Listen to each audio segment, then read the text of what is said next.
Hey everyone, Chelsea here from Sew Simple Home. We have a really easy, useful project for you today. We are making a sleep mask or an eye mask.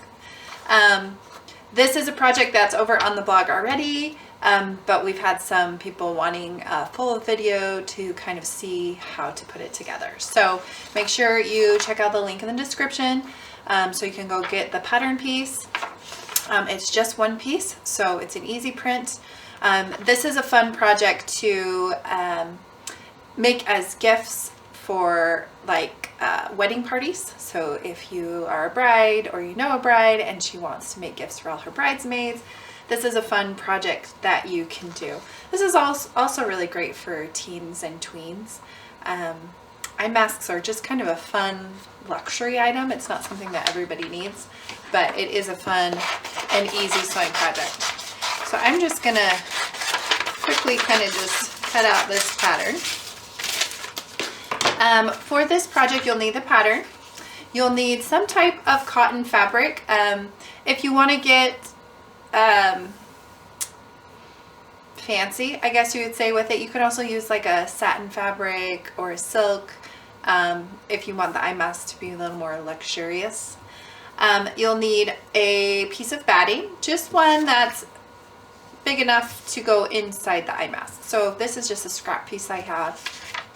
And then I am going to use fold over elastic or FOE elastic. It's nice and stretchy. This is a lot of the, this is the type of elastic you'll find on a lot of undergarments. So panties or bras or different things. It's a lot softer.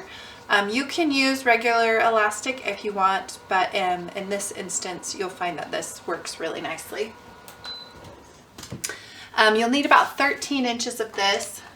So I'm going to just go ahead and measure out 13. And of course, that might vary if you're making the pattern for younger girls versus adult women. Or men. I guess men can have eye masks as well.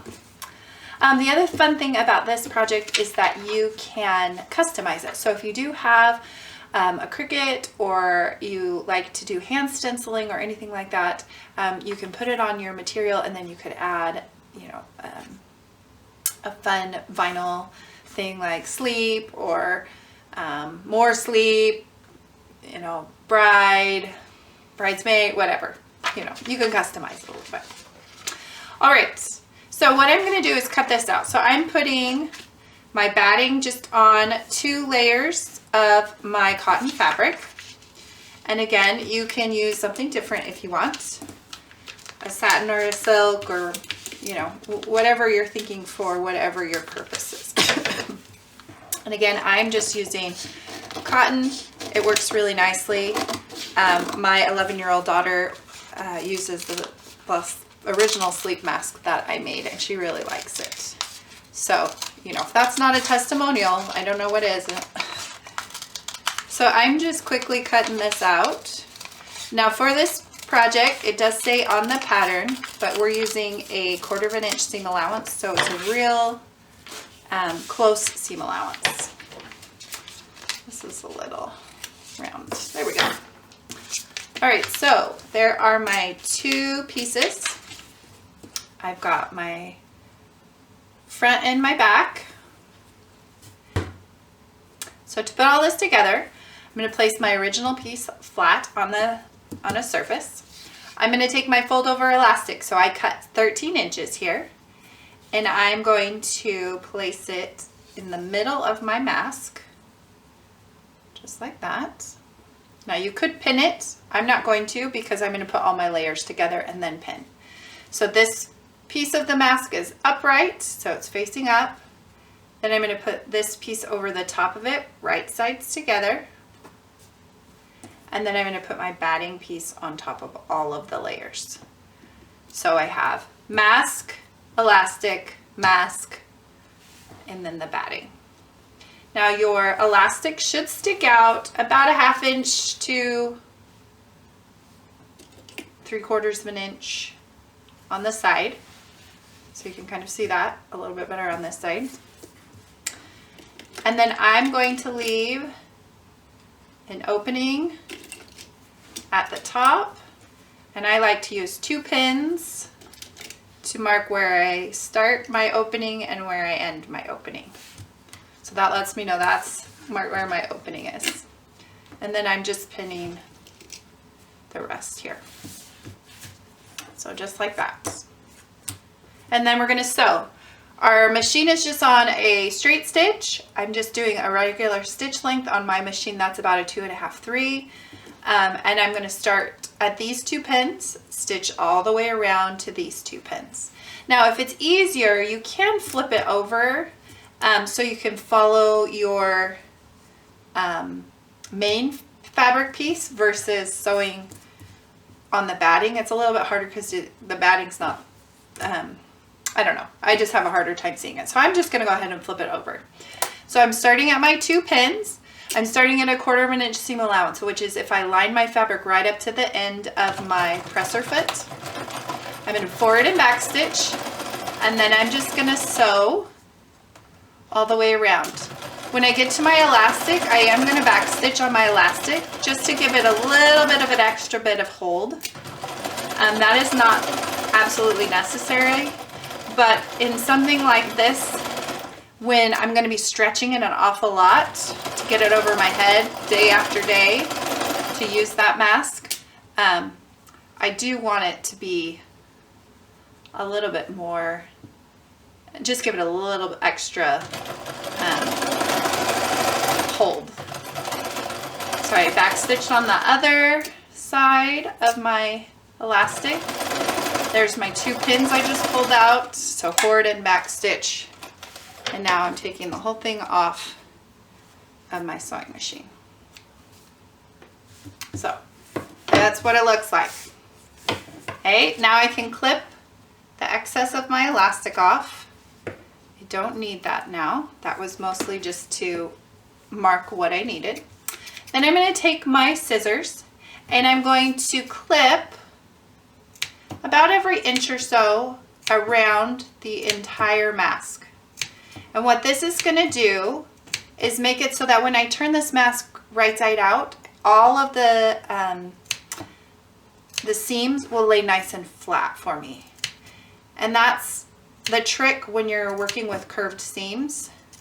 I'm sure that you've had an issue when you've sewn a curve of whatever, you know, whether it's a sleeve or a mask like this, a bag, whatever, and it just doesn't quite lay flat. It looks weird, or it doesn't have the curve shape to it.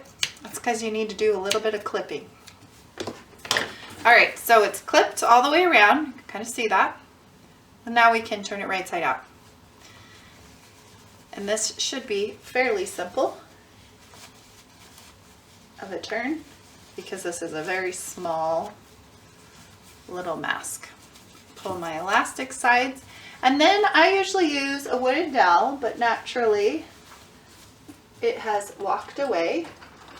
So you can also use like a pencil, the tip of a pencil or a pen, and I'll push that curved edge out with that pencil.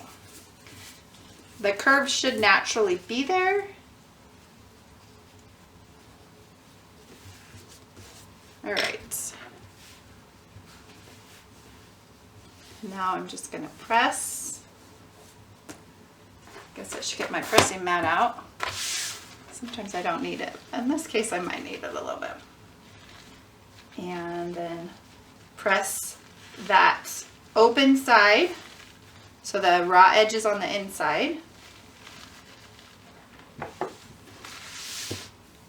There's my mask. See how easy that was? Now we're going to close this extra side here. So we're going to close this up. There's a couple ways you can do that. You can, if you don't want any more seams, if you want it to kind of have kind of a softer look to it, you could hand stitch this closed. But I typically like to just add a finishing stitch around or top stitch. So I'm going to start kind of in the corner of the rounded edge, and just top stitch all the way around the mask. When I get to my elastic, I want to make sure it's out of the way. I don't want to sew over that elastic because that would make it so I can't use it. So that's kind of a trick, keep it out of the way. And I'm just sewing it about 1/8 of an inch, just right on the edge there. When I get to the end, I just kind of overlap those stitches slightly and then trim my threads here.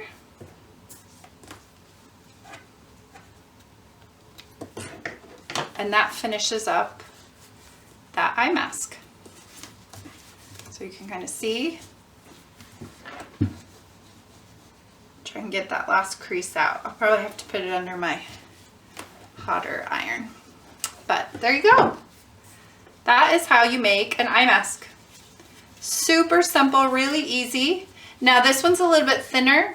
If you don't like it as thin, you can always thicken it up a little bit.